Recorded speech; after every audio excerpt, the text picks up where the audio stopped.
Hey, what's going on, you guys? This is Madam. I'm coming back to you once again. This time, we're going to go over to the Shade Room, and this is an update about the stabbing of Tory Lanez.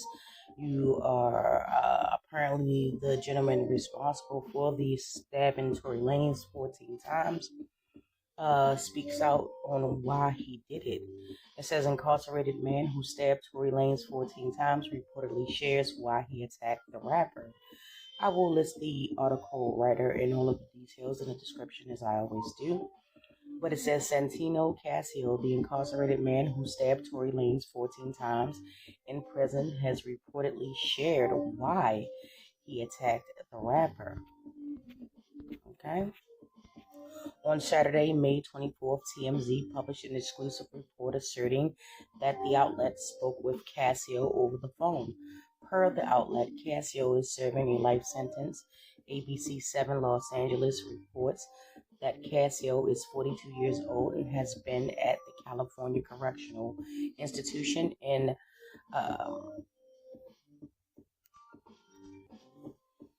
Tehachapi since 2004. Furthermore, he was reportedly given a life sentence for second-degree murder, first-degree attempted murder, and in 2008, he was reportedly sentenced to 6 more years for assault by a prisoner with a deadly weapon. Then, in 2018, he was reportedly given 2 more years for possession and manufacture of a deadly weapon by a prisoner. Per Casio, he reportedly believed Tory put a price on his head. Furthermore, Casio alleged he heard rumors asserting that aforementioned via the prison grapevine. When he ran into Lanez on the morning of May 12th, he noticed the rapper had a suspicious limp in his pocket.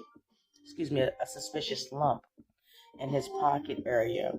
Casio reportedly thought it was a weapon and attacked the rapper in self-defense. Furthermore, he told TMZ that he and Lanez had a decent relationship prior to the incident. Interesting. Social media users reacted to the update regarding the incident in the Shade Room comment section. These are some of the,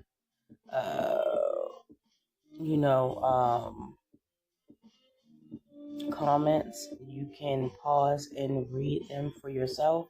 Apparently, the first commenter is not buying his explanation as to why he attacked Tory Lanez. Yeah, and it looks like the second one as well. But moving further on to the article, in a statement it says the recent attempt on his life was savage and ferocious, underscoring the clear and present danger he faces while incarcerated. Any claims to the contrary, particularly from an individual serving a life sentence for heinous crimes, is not only baseless but an absurd fabrication. Tory Lanez continued confinement is both a miscarriage of justice and a and a threat to his safety.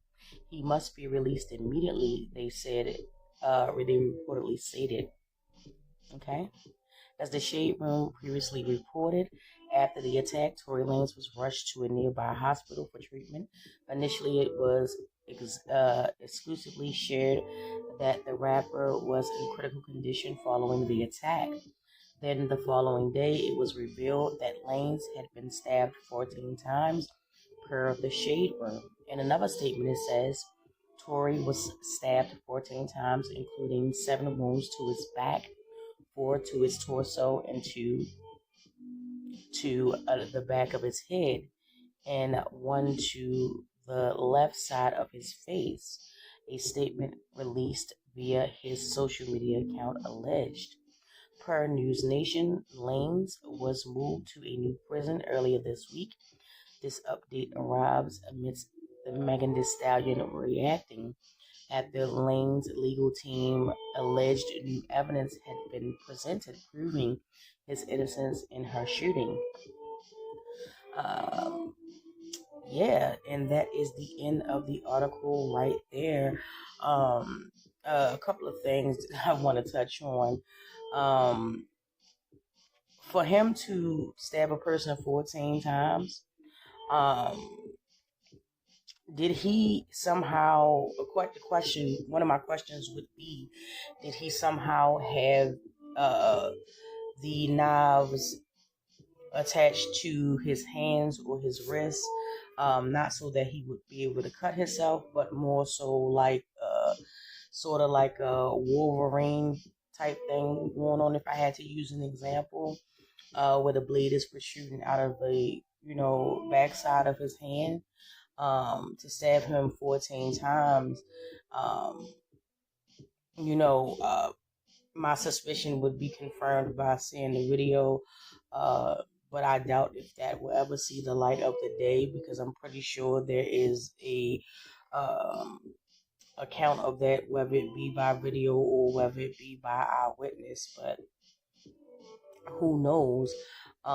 It just seems like he was boxing him, like fist fighting him, but the only thing, he had knives anchored to his fist and his wrist, or whatever the case was, to inflict those types of injuries to him. It is also, um, from what I have heard, circulating around, once he was stabbed, the response time to actually get him to in the hospital uh, was not the standard time that it would take for an injured or incarcerated person uh, that has experienced something like that to be taken to the hospital. I would definitely look at that as well.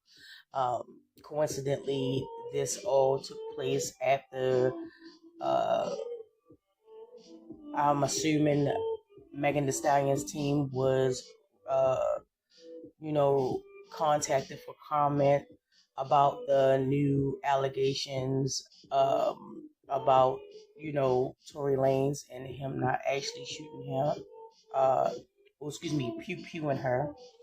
It was in fact allegedly Kelsey that did the pew-pewing, which aligns with one of the witnesses during the trial. The evidence that they did let in, uh, where they testified something to the effect of, they saw two females fighting, and they saw the two gentlemen trying to break it up. Now, the two gentlemen I would assume would be Tory Lanez and his bodyguard, and the other woman fighting with Megan Thee Stallion, I would assume to be Kelsey. But hey, who knows what that, what that is, or if that's even valid, or documented, or whatever. But it does align with that witness that testified that, the evidence they did let in. Another thing, why would he be hit so soon after that? All this time he's been sitting in there, and why would the gentleman feel like he had a price on his head? What was the underscore determining factor? If you're hearing it through the grapevine, it doesn't make sense. If I have a pretty decent relationship with a person, uh, to just all of a sudden out the blue assume, because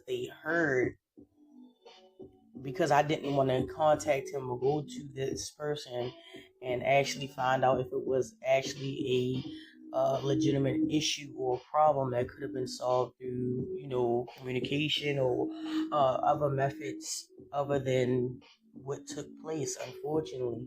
So, my thing is, you took the word off of what was going through the grapevine when you actually admitted to TMZ during a phone call that prior to that you had no issues, your relationship was good, copacetic, whatever you want to call it, um, is very suspicious to me.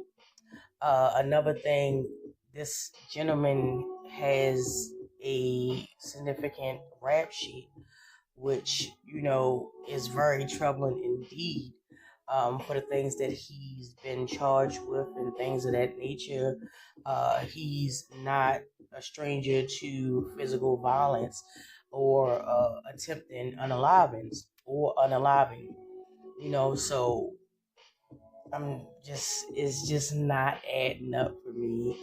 Um, you know, and another thing, he spoke with TMZ. Who cleared that? Who cleared that? Who said, okay, we're gonna tell the official story before the actual prison itself gives the official story? Who cleared that? Who gave the green light for him to be able to do a phone interview with TMZ? To me, it just seems very suspicious. In my opinion, it does. Um, you know, why wouldn't the actual facility where both of them were being housed divulge more of those details as opposed to him being allowed to have an interview with a outlet, any outlet, not necessarily because it's TMZ, but any outlet, to quote unquote tell his side of the story, but not give any context as to them probably having a pretty copacetic relationship with each other. When it turned, how it turned, what was the contributing factors to uh, have the friendship or whatever it was, association, go downhill in a fashion to where as though he would strongly believe through the prison grapevine that Tory Lanez had a price on his head. Um, it's a certain ways that things are handled in jail, and I doubt very seriously that um, you wouldn't know who had an issue with you, you know, and the person didn't display that or say that, especially if you had some sort of a prior, cordial, at the least, cordial, uh, kinship with them in terms of, just speaking in passing or whatever the case is. Why couldn't you go to that man and, talk it out with that man? Why did you have to resort to essentially taking his life and the amount of times that he was stabbed? It seems kind of personal, but uh, it could be personal or it could be something more nefarious. I have heard rumors that it was a hit. It was a hit. I mean, think about it. Uh, if you wanted to think about it in this context, some of the rumors are saying that, I mean, he's not getting out no time soon. He has life. He's there for the long stay. So, why not? If so happens, into the group or certain persons of interest contacted him and said, "Hey, you know, uh, we need you to take care of something, blah blah blah, whatever the case is." It's not uncommon in jail. Um, you know, does it ever get found out or reported? Yes, but is it rare? It could be. I don't know.